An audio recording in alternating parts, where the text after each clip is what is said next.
Bueno, mira, no sé por dónde empezar exactamente, ¿sabe? Porque cuando uno se sienta a contar estas cosas, es como si todo se enredara en la cabeza. Tipo así, recuerdos que van y vienen sin orden. Yo soy María, tengo 42 años ahora, pero Ay, esta historia empieza mucho antes, en mi infancia, que fue como un nudo que me ha acompañado toda la vida. Me acuerdo de cuando era chiquita, viviendo en un pueblito chiquito en el interior de México, allá por los años 80, con mis papás y mis dos hermanos mayores. Mi papá era mecánico, de esos que se levantan a las 5 de la mañana para arreglar camiones en el taller, y mi mamá. Ella era ama de casa, pero con un carácter fuerte, ¿sabe? Siempre andaba limpiando, cocinando y gritando órdenes para que todo estuviera en su lugar. Yo era la menor, la mimada al principio, pero después todo cambió. Recuerdo que tenía como 7 u 8 años cuando mi papá empezó a llegar tarde, oliendo a cerveza y a cigarro. Al principio, mi mamá lo regañaba bajito, en la cocina, mientras yo fingía dormir en mi cuarto. Pero un día, explotó todo.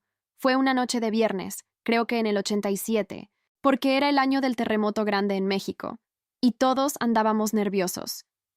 Oí los gritos desde mi cama, mi mamá diciendo que él andaba con otra, que la estaba dejando de lado, y mi papá respondiendo que ella era paranoica, que inventaba cosas.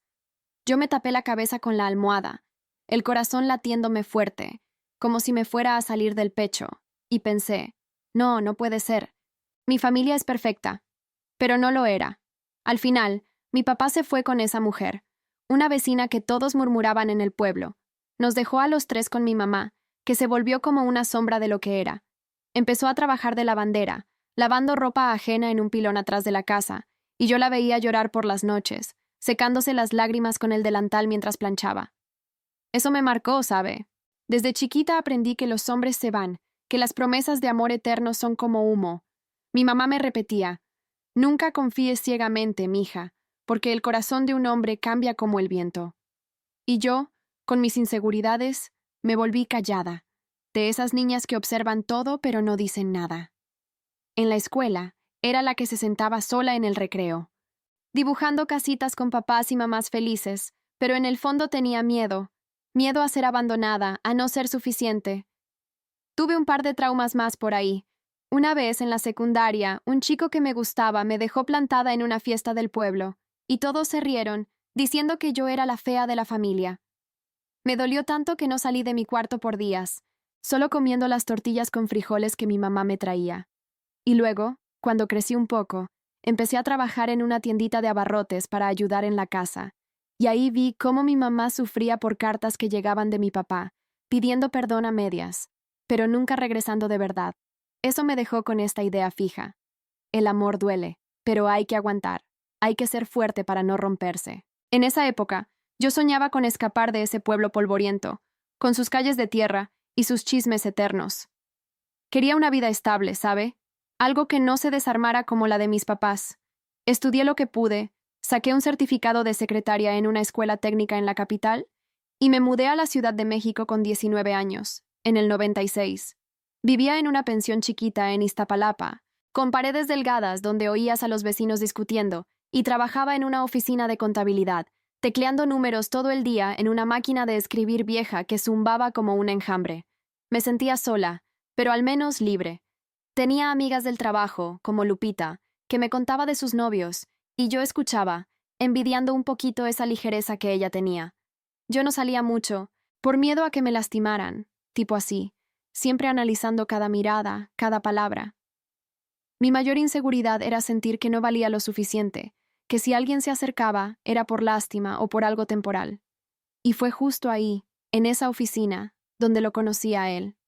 Se llamaba Javier. Tenía 25 años. Era el nuevo contador que mandaron de la filial en Guadalajara. Entró un lunes de marzo, creo que el 15, porque era día de quincena y todos andábamos contentos con el sueldo. Yo estaba en mi escritorio, corrigiendo unas facturas, cuando lo vi pasar por el pasillo, con su camisa blanca impecable y una sonrisa que iluminaba todo. Me saludó con un «buenos días» casual, pero sus ojos se detuvieron en mí un segundo más de lo normal. Sentí un cosquilleo en el estómago, ¿sabe? Como si algo se moviera adentro, después de tanto tiempo sintiéndome invisible. Al principio, no le di bola, pero él empezó a charlar conmigo en los breaks, preguntándome de dónde era, contándome anécdotas de su infancia en Jalisco, de cómo su papá era maestro y le enseñó a valorar la familia. «Yo no soy como los que se van, María», me dijo una vez, mientras compartíamos un café en la máquina del pasillo. Para mí, el compromiso es todo. Yo lo miré, con el corazón acelerado, y por primera vez en años, creí que quizás, solo quizás, el amor podía ser real, sin traiciones. Esas charlas se volvieron rutina. Me llevaba a almorzar a un puesto de tacos cerca de la oficina y hablábamos de todo, de mis papás, de cómo yo quería una casa propia algún día, un jardín chiquito con flores. Él prometía, «Vamos a construir eso juntos, te lo juro».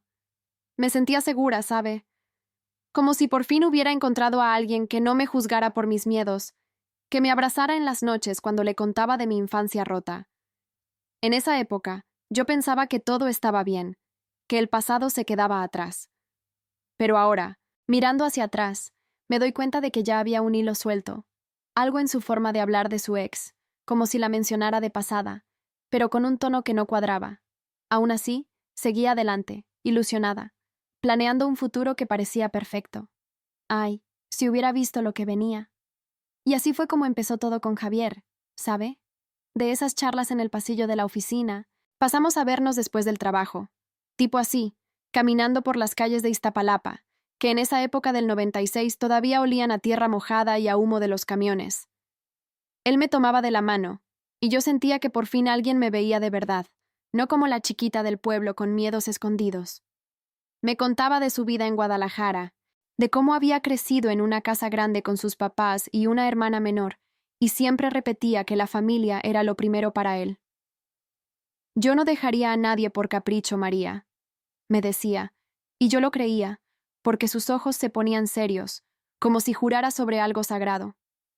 Al principio, salíamos a bailar a un salón chiquito cerca de la pensión, salsa y cumbia que me hacía reír hasta que me dolía la panza, porque él bailaba fatal, pero se esforzaba tanto que me derretía el corazón. Recuerdo que en junio de ese año me invitó a su departamento por primera vez. Era en la colonia Narvarte, un lugar modesto pero ordenado, con libros de contabilidad apilados en una mesa y una foto de su familia en la pared. Me cocinó unos chilaquiles que no le quedaron muy bien, ¿sabe? Estaban un poco quemados, pero yo los comí como si fueran lo mejor del mundo, porque era la primera vez que un hombre hacía algo así por mí. Nos sentamos en el sofá viejo, con una tele que zumbaba bajito, y hablamos hasta la madrugada. Le conté de mi mamá, de cómo ella me había criado sola, lavando ropa hasta que las manos se le arrugaban como pasas, y de mi miedo a que todo se desarmara de nuevo. Él me abrazó fuerte, me besó la frente y dijo, «Yo no soy como tu papá, mi amor. Contigo voy a estar siempre, pase lo que pase». Esa noche, me quedé a dormir ahí, acurrucada contra su pecho, escuchando su respiración calmada, y por primera vez en mi vida, sentí una paz que no conocía. Tipo así, como si el mundo se hubiera detenido solo para nosotros. De ahí, las cosas avanzaron rápido, pero de una forma que me hacía sentir segura, no presionada.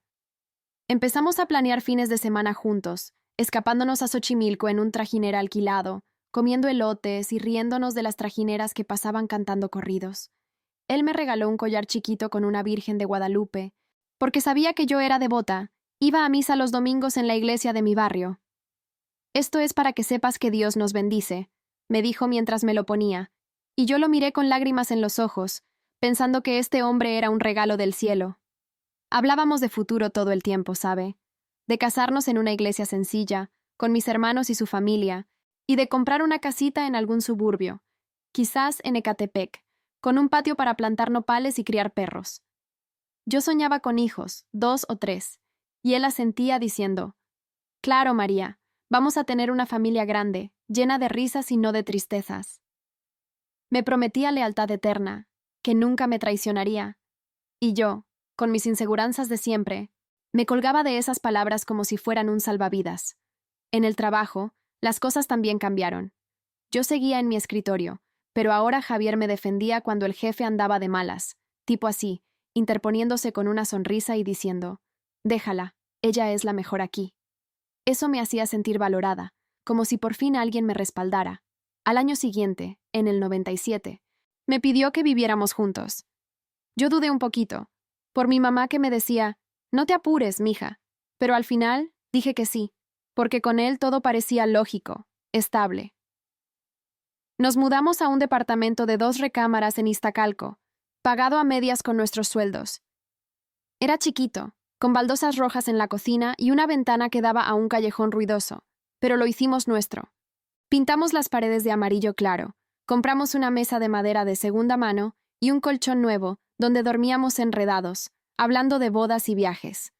Él empezó a subir en la empresa, le dieron un ascenso a supervisor, y con eso venían más horas, pero siempre llegaba a casa con una flor o un dulce de los que venden en la esquina para compensar. Yo me sentía en las nubes, ¿sabe? Como si mi infancia rota se estuviera curando con cada abrazo.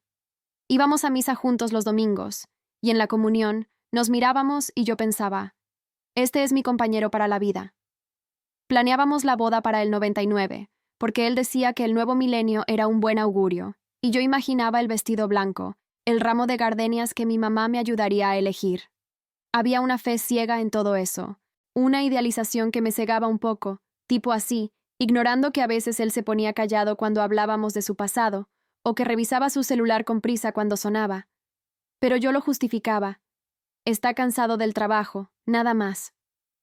Él me hacía sentir completa, vulnerable pero protegida, y en esas noches cuando me acurrucaba en su regazo, contando mis miedos, él susurraba promesas que me llenaban el alma. Te amo, María, y esto es para siempre, decía, y yo creía cada palabra, ilusionada con un futuro que brillaba como el sol de mediodía. Ay, pero ahora que lo pienso, había momentos chiquitos, como cuando él mencionaba a una amiga del trabajo de pasada, con una risa que no encajaba del todo, o cuando llegaba un poco tarde y olía a perfume que no era el suyo. Yo lo achacaba a mi paranoia, a los traumas de mi papá, y seguía adelante, aferrada a esa seguridad que él me daba, si hubiera prestado atención. Pero en esa época, todo parecía perfecto, un cuento de hadas en medio del caos de la ciudad. Y así, con el tiempo, las cosas parecieron asentarse de verdad, ¿sabes? En el 98, justo antes de la boda que planeábamos para el siguiente año, Javier consiguió otro ascenso en la empresa, ahora como gerente de contabilidad, y con eso vino más dinero, pero también más presiones, tipo así, reuniones que se extendían hasta tarde, y viajes cortos a Guadalajara para capacitar al equipo de allá. Yo seguía en mi puesto de secretaria, pero ahora con un sueldo un poquito mejor, porque él intercedió por mí, y nos mudamos a una casa más grande en Ecatepec, una de esas con jardín chiquito al frente y 3 recámaras, que compramos con un crédito que pagábamos a plazos. Recuerdo el día que entramos, en julio del 98, con el sol pegando fuerte y el olor a pintura fresca en las paredes blancas que elegimos juntos. Pusimos una mesa de comedor de caoba que trajimos de un tianguis en la Merced, y en la cocina, un refrigerador nuevo que zumbaba bajito, lleno de frutas y yogures que él compraba porque decía que yo necesitaba comer mejor. Íbamos a misa todos los domingos en la parroquia de San Cristóbal, y después preparábamos carnitas en el patio, riéndonos de cómo el humo nos hacía toser, pero sintiéndonos como una familia de verdad. Planeábamos el primer hijo para después de la boda, un varoncito quizás, y yo ya imaginaba el cuarto con cunas de madera y juguetes de colores. Todo parecía estable, con esa rutina que me hacía sentir anclada, después de tanta inseguridad de chiquita. Pero, ay, ahora que lo cuento, me doy cuenta de que por ahí empezó algo raro, ¿sabe? Al principio eran cositas chiquitas, que yo no quería ver, tipo así, justificándolas con el cansancio del trabajo. Por ejemplo, Javier empezó a llegar más tarde, no las 7 de antes, sino como a las 9 o 10 de la noche, con la corbata floja y los ojos enrojecidos de tanto ver papeles. Yo lo esperaba con la cena lista, un pozole que cocinaba lento en la olla de barro que mi mamá me regaló, y cuando entraba, le daba un beso en la mejilla, preguntándole cómo había ido el día. Al principio respondía con detalles. Hoy cerramos un contrato grande con una fábrica en el norte, María. Vas a ver cómo sube el bono. Pero poco a poco, sus respuestas se volvieron cortas, como, bien, cansadísimo, y se iba directo al sofá, prendiendo la tele en el canal de noticias para ver las acciones de la bolsa, que ahora le interesaban mucho. Yo me sentaba a su lado, tratando de acurrucarme, pero él se movía un poquito diciendo, «Déjame un rato, amor, la cabeza me duele». Sentía un nudo en el estómago, ¿sabe? Como si algo se enfriara adentro, pero me decía a mí misma, «Es normal, el trabajo lo absorbe. Yo también me canso a veces en la oficina». No quería ser como mi mamá, paranoica con mis papás, así que lo perdonaba rápido, sirviéndole un té de manzanilla antes de acostarnos. Otra cosa que noté, pero que ignoré, fue cómo cambió su forma de hablar de las cosas. Antes, todo era sobre nosotros, sobre la casa, los hijos, la fe que compartíamos. Íbamos a misa y él me tomaba la mano durante el Padre Nuestro, susurrando, «Esto es lo que Dios quiere para ti y para mí». Pero en el 99, justo cuando nos casamos en una ceremonia sencilla en la iglesia de Ecatepec, con 50 invitados y mi vestido blanco que cosí con ayuda de mi hermana, empezó a obsesionarse con el estatus, tipo así, con el carro nuevo que compró, un Tsuru plateado que lavaba todos los sábados en el driveway, brillándolo como si fuera un trofeo. «Mira, María, con esto vamos a impresionar a la gente», me decía, y yo sonreía, pensando que era su manera de proveer. Pero en las fiestas de la empresa, donde antes bailábamos pegaditos, ahora él se quedaba charlando con los jefes, bebiendo chelas y hablando de inversiones, de cómo hay que subir en la vida, no quedarse estancado. Yo me quedaba con las esposas de los otros, comiendo pastelitos y sintiéndome un poco fuera de lugar, con mi vestido floreado que él ya no elogiaba tanto. Una vez, en una cena de Navidad del 99, una colega suya, una tal Laura que trabajaba en marketing, se acercó mucho a él, riéndose de sus chistes, y yo vi cómo él le ponía la mano en el hombro un segundo, casual, pero con una familiaridad que me picó el pecho. Cuando le pregunté después, en el carro de regreso, él rió. «Ay, María, estás celosa por nada, es solo trabajo». Me sentí tonta, ¿sabe? Como si mis inseguranzas de chiquita volvieran, y le dije, «Perdón, es que te quiero tanto», y él me besó la mano, pero noté que su beso era más rápido, distraído. Y las críticas, ay, esas venían disfrazadas de bromas, tipo así, para no alarmarme del todo. Por ejemplo, yo había ganado un poquito de peso con el estrés de la boda y el trabajo, nada grave, pero él empezó a decir cosas como, «María, ¿por qué no vas al gym con las otras? Te ves cansada últimamente», mientras comíamos en la mesa, con una sonrisa que parecía juguetona. Yo me reía, nerviosa, tocándome la panza bajo el suéter, y respondía, «Sí, amor, en cuanto pueda». Pero adentro me dolía, porque antes me decía que era perfecta tal como era. Cambió sus valores también, ¿sabes? Antes hablábamos de la familia como lo principal, de no trabajar tanto para no descuidarnos. Pero ahora repetía que el éxito es lo que cuenta, María, hay que ser ambiciosos. Se compró ropa cara, camisas de marca que planchaba yo misma en la tabla de la cocina, y empezó a ir a un bar con los compañeros después del trabajo, llegando con olor a whisky que disimulaba con chicle. Una noche, en febrero del 2000, lo esperé hasta la 1, sentada en la sala con la luz baja y el reloj tic-tac sonando fuerte en mis oídos, el corazón latiéndome como un tambor. Cuando entró, tropezando un poco en la puerta, le dije bajito, «Javier, ¿qué pasa? Ya no hablamos como antes». Él se sentó a mi lado, me miró con ojos vidriosos y dijo, «Estás exagerando, amor. Solo es estrés. Tú eres la que cambia, siempre preocupándote por tonterías».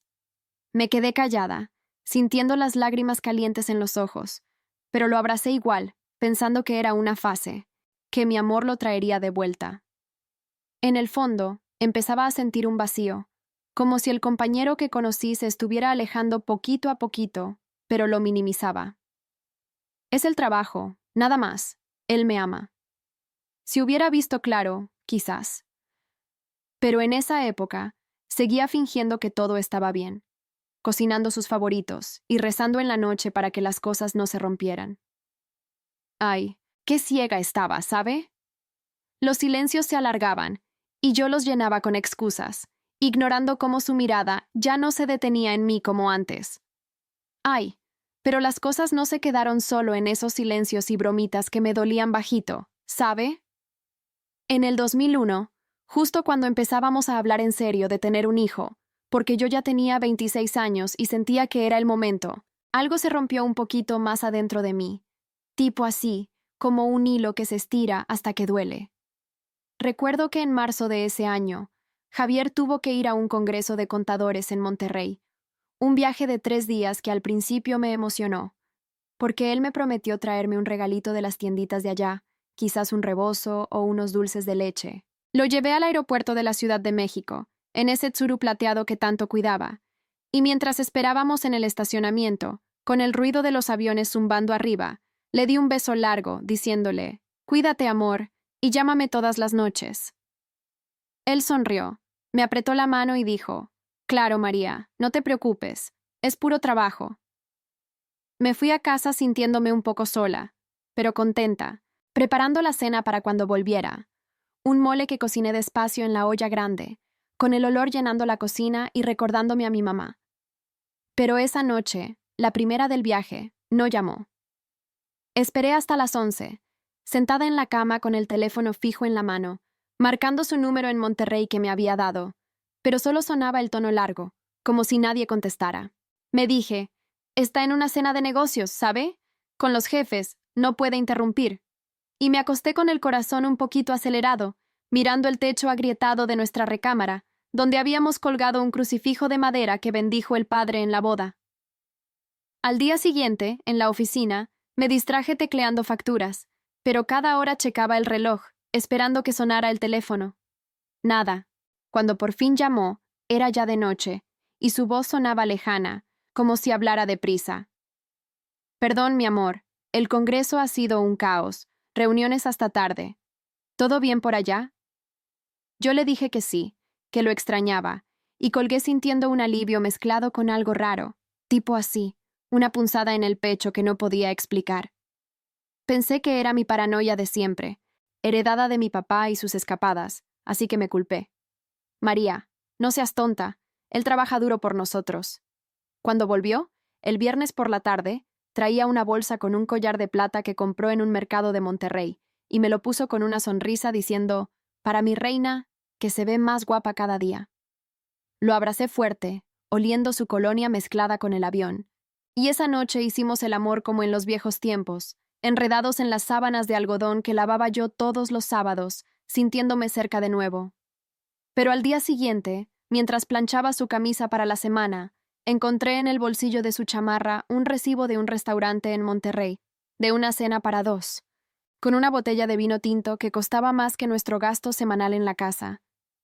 Lo miré fijo, con las manos temblando un poco sobre la tabla de planchar, el vapor subiendo caliente, y sentí que el estómago se me revolvía.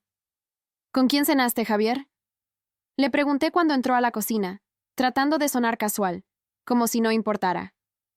Él rió, se acercó y me besó la nuca. «Con un cliente importante, amor, para cerrar un trato grande. Tú sabes cómo es el negocio, hay que impresionar». Me quedé callada, doblando el recibo y guardándolo en un cajón, pero adentro algo gritaba, «¿Y por qué no me lo dijiste antes?». Me culpé de nuevo, pensando, «Estoy exagerando. Él no es como mi papá, solo es trabajo, y yo soy la que siempre duda». De ahí, empecé a notar más cosas, ¿sabe? Pero siempre las minimizaba, tipo así, para no romper la ilusión que habíamos construido. Por ejemplo, en mayo del 2001, cuando íbamos a una fiesta de cumpleaños de un compañero en un salón rentado en Ecatepec, vi cómo esa Laura, la de marketing, se le pegaba otra vez, bailando cerca durante una cumbia que ponían en los altavoces. Él no se apartaba del todo, reía con ella, y cuando yo me acerqué, diciendo, «Vamos a bailar nosotros», él me miró con una ceja levantada y dijo, «Espera, María, solo estamos platicando de un proyecto». Sentí las mejillas ardiendo, como si todos nos vieran, y me fui a sentar con mi plato de arroz y pollo, picoteando sin hambre, el ruido de la música retumbando en mis oídos. En el carro de regreso, con las luces de la autopista pasando rápidas, le pregunté bajito, «Javier, ¿hay algo con Laura? Es que se ven muy cercanos». Él frenó un poco brusco, me miró fijo y soltó una risa seca. «Ay, María, ¿de nuevo con eso? Estás loca, amor, es pura amistad del trabajo. Tú siempre ves cosas donde no las hay, como tu mamá con tu papá». Esas palabras me golpearon como un balde de agua fría, porque tocaron justo mi herida de chiquita, el miedo a ser la paranoica que pierde todo. Me callé, mirando por la ventana las casas oscuras, y murmuré, «Perdón, tienes razón, soy yo la que inventa.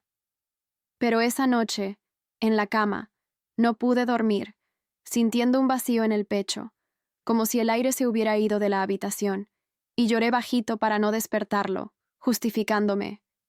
Es mi inseguridad. Él me ama. Solo necesito ser más confiada. Y así siguieron los meses, con yo tratando de perdonar cada señal, ¿sabe? En julio, cuando él empezó a ir al gym 3 veces por semana, diciendo que quería ponerse en forma para ser un buen papá, yo lo animaba, preparándole licuados de plátano y espinacas en la licuadora que zumbaba en la cocina. Pero notaba cómo se arreglaba más, peinándose con gel antes de salir y probándose camisas nuevas que compraba en el centro comercial de Plaza Norte. Y una vez lo oí hablando por teléfono en el baño, voz baja. Sí, nos vemos después, pero no le digas nada. Cuando salí, él colgó rápido y dijo, era el jefe, amor, sobre un informe. Yo asentí, sintiendo las manos sudadas, y me fui a rezar en el altar chiquito de la sala, con la velita de la Virgen parpadeando, pidiendo, Señor, ayúdame a no dudar, a ser la esposa que él merece. Me culpaba tanto, tipo así, pensando que si era más atractiva, si cocinaba mejor, o lo apoyaba más en su carrera, todo volvería a ser como antes. En agosto, durante una cena en casa, con velas que encendí para romantizar, le dije, Javier, siento que nos estamos alejando. ¿Podemos hablar más, como al principio? Él dejó el tenedor, me miró con ojos cansados y dijo, María, estás estresada por nada. El trabajo me tiene loco, y tú con tus ideas. Relájate. ¿Sí? Yo te quiero igual. Me abrazó, pero su abrazo era flojo, como si estuviera pensando en otra cosa, y yo me quedé ahí, oliendo su colonia, minimizando el dolor. Es una fase, pasará, yo lo voy a arreglar. Pero por dentro, el nudo se apretaba más, ¿sabe? Empezaba a sentirme sola en nuestra propia casa, con las paredes amarillas que pintamos juntos pareciendo más frías, y las noches en que él llegaba tarde, yo me sentaba en el sofá con una taza de atole enfriándose en las manos, escuchando el reloj de la sala marcar las horas. Una vez, en septiembre, encontré un mensaje en su celular, que dejé cargando en la cocina. ¿Nos vemos el viernes? Besos, L. Mi corazón se paró un segundo. Las piernas me temblaron tanto que me apoyé en la mesa, y cuando él llegó, se lo mostré, voz quebrada. ¿Quién es L, Javier? ¿Laura? Él lo negó todo, furioso.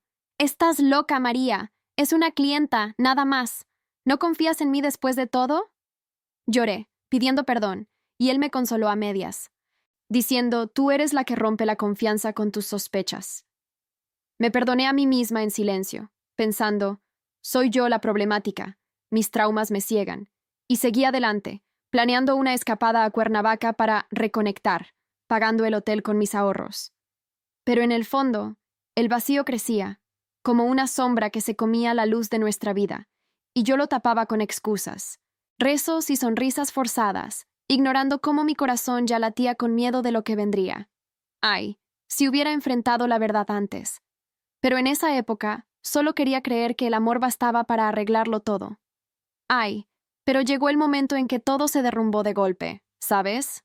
No fue como en las películas, con gritos y platos volando por el aire, no. Fue peor, tipo así, un silencio que se hizo tan pesado que me aplastó el pecho. Era octubre del 2001, hace como 20 años ya, pero lo recuerdo como si fuera ayer, con el olor a lluvia que entraba por la ventana entreabierta de la cocina en Ecatepec.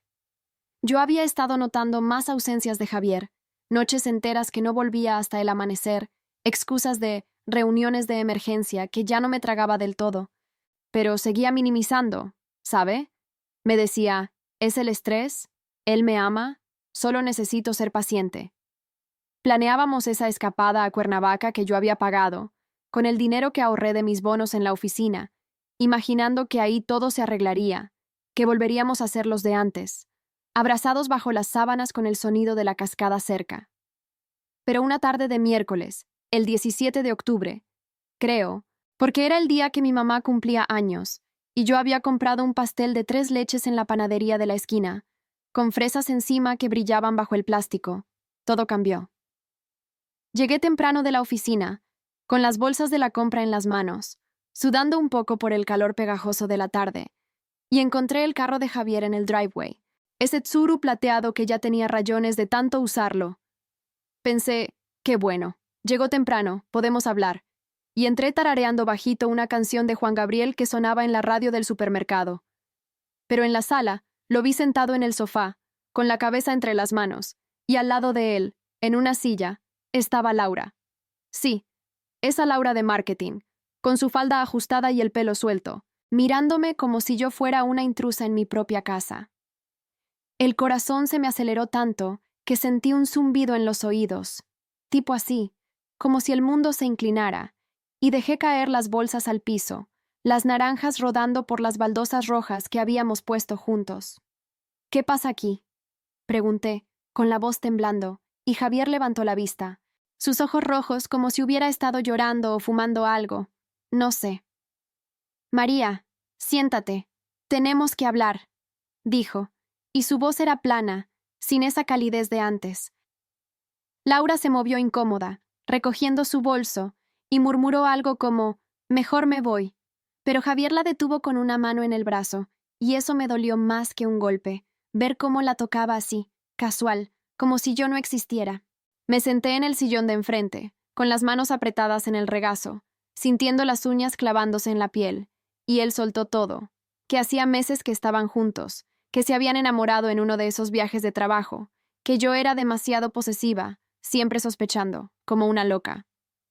Tú me has ahogado, María, dijo, y cada palabra era como un cuchillo girando en mi panza, porque repetía lo que mi papá le decía a mi mamá, lo mismo que yo había temido toda la vida. Laura no dijo nada, solo bajó la mirada, pero vi en su cara una pena falsa, tipo así, como si supiera que ganaba sin pelear. Lloré ahí mismo, ¿sabe? Lágrimas calientes que me corrían por las mejillas, mojando mi blusa de algodón blanca que él me había regalado en nuestro aniversario, y le supliqué, Javier, por favor, podemos arreglarlo. Es el trabajo, mis inseguranzas, pero te amo. No me dejes así. Él se levantó, me miró con lástima y dijo, no, María, ya no. Tú estás loca si piensas que podemos seguir. Siempre viste cosas donde no, como con los mensajes, las cenas. Es hora de que cada quien siga su camino. Me quedé sentada en el piso después de que se fueron, los dos juntos en el Tsuru, el motor rugiendo en la calle mientras la lluvia empezaba a caer fuerte, golpeando el techo como mis sollozos. Sentí un vacío enorme, tipo así, como si me hubieran arrancado el alma, la confusión mezclada con rabia y culpa. ¿Era yo la loca? ¿Mis traumas me habían inventado todo? Me acurruqué en el sofá esa noche, con el pastel de mi mamá intacto en la mesa, comiendo un pedazo con las manos temblorosas, el sabor dulce amargo en la boca, y no dormí. Solo miré el crucifijo en la pared, preguntándome por qué Dios me castigaba así. Los días siguientes fueron un infierno psicológico, ¿sabes? Él se mudó con ella a un departamento en la ciudad, y yo me quedé en la casa sola, pagando el crédito con mi sueldo de secretaria, que apenas alcanzaba. Llamaba a mi mamá por teléfono, llorando hasta que se me secaba la garganta, y ella me decía, «Mija, levántate, no seas como yo, que esperé años». Pero yo no podía, tipo así. Me despertaba con pesadillas donde Javier volvía y me pedía perdón, solo para irse de nuevo. El divorcio fue rápido, en noviembre del 2001, en un juzgado chiquito de Ecatepec, con papeles fríos que firmé con la mano temblando, sintiendo que perdía no solo a él, sino la familia que soñé desde chiquita. No hubo hijos, gracias a Dios, porque eso me habría roto más, pero perdí la fe en las promesas, en el amor que parecía eterno. Me sentía abandonada, perdida, caminando por la casa vacía con el eco de mis pasos, oliendo su colonia en las camisas que lavé por última vez. Pero con el tiempo, con el tiempo empecé a reconstruirme, ¿sabe? Pasaron meses, quizás un año, en el 2002, cuando me mudé de vuelta con mi mamá por un rato, ayudándola en su tiendita de abarrotes que abrió en el pueblo, y ahí, entre latas de frijoles y charlas nocturnas, reflexioné de verdad. Me di cuenta de que los señales estaban ahí todo el tiempo, los silencios en las cenas, las miradas a Laura en las fiestas, los «estás loca» que repetía como un disco rayado, disfrazando su culpa con mis inseguranzas. Yo los ignoré, minimicé, porque mi miedo al abandono me cegó, me hizo culparme para no enfrentar la verdad. Aprendí que el amor no es aguantar cambios que te rompen, sino reconocer cuando alguien deja de ser tu compañero. Empecé terapia en una clínica gratuita de la capital, hablando horas con una psicóloga que me hizo ver que no era loca, que mis traumas eran reales pero no definían mi valor. Leí libros de autoayuda que encontré en una feria del libro, con páginas marcadas donde decía, confía en tu instinto, y poco a poco, crecí. Ahora, a los 42, vivo sola en un departamento chiquito en Iztapalapa, trabajo como asistente en una escuela, rodeada de niños que me hacen reír, y tengo amigas de verdad, como Lupita de la oficina, con quien salgo a caminar los domingos, hablando sin filtros. No busco pareja, no por ahora, porque aprendí a amarme primero, a no idealizar promesas que se deshacen. Miro atrás y pienso, ay María, si hubieras visto los hilos sueltos desde el principio. Pero ese dolor me hizo fuerte. Me sacó del ciclo de mi mamá. ¿Sabe? La vida duele, pero renaces, y ahora sé que merezco a alguien que no me haga dudar de mi cordura. Si estás escuchando esto, no ignores las señales. No seas como yo fui. El corazón avisa, solo hay que escuchar.